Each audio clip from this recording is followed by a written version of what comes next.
All right, so I want to quickly break down EDU links. And at the end of the day, a lot of people often find that most EDU links are pretty hard to get. And that's going to be the bare nature of it. The reason one is that these are higher learning websites, all right?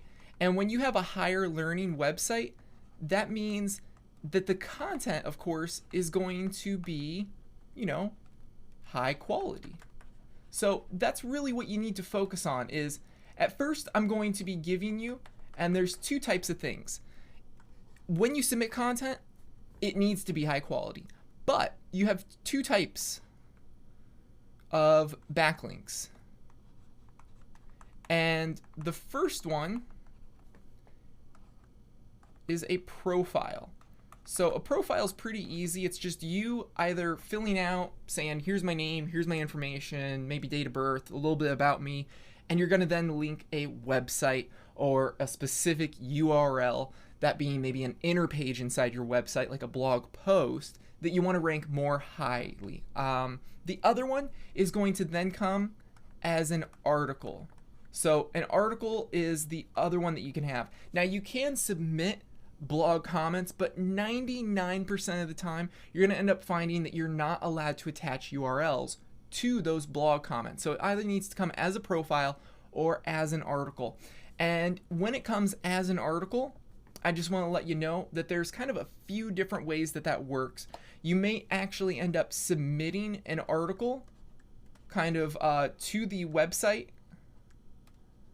or you may actually have your own site to submit to, and that's called a I'll call it a subdomain.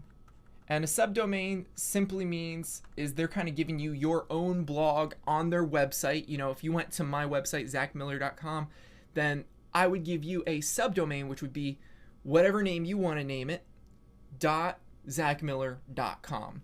And these two are often very well accepted among Google because even though it's a subdomain, it still is a part of the parent website. And that, of course, gives you a great boost in your rankings because you have links pointing back, and more specifically, an entire subdomain pointing back to this. Number 3, EDU links are rare. The reason being is, well, oftentimes you have to have government approval. Now, it's not always the case, but most of the time, in order to get these websites, you can't just go buy a .edu from anywhere. You actually have to go to what's known as, and I hope you guys can see this, I'll just move this over a little bit. There you go. So you have to go to ICANN. You actually have to register as a higher education or higher learning institute. And the cost for these websites can sometimes be free, depending on if you're a nonprofit, all the way up to thousands of dollars every single year. So again, these are very valuable websites to be on because it's not going to be probably a spammer or even a scammer or someone who's doing black hat SEO that's going to get ahead by registering tons of these domains, because it's going to cost a lot of money, which means these websites have to make money usually some way, somehow. So that's why they're kind of rare. There isn't a government approval process oftentimes inside of most of these places. It's getting, you have like a registration number, you submit that to ICANN and your country of origin. They're going to do a little research. They may even, from what I've been told in recent years, they even send off kind of a postcard and some information saying, hey, you need to get in contact with us, and here's a PIN code and all of that stuff. So it's really taxing in the validation of, can you even get a website? So that's why these websites are so high value, because there aren't a lot of things outside of you getting a profile or an article link. Everything in the website is high quality. And number one, there's not a lot of these websites. You can't register at like a .com, .net, or .org. These .edus or even .govs, again, take registration numbers, additional verification processes. They cost a lot more than your, $20 a year .com domain.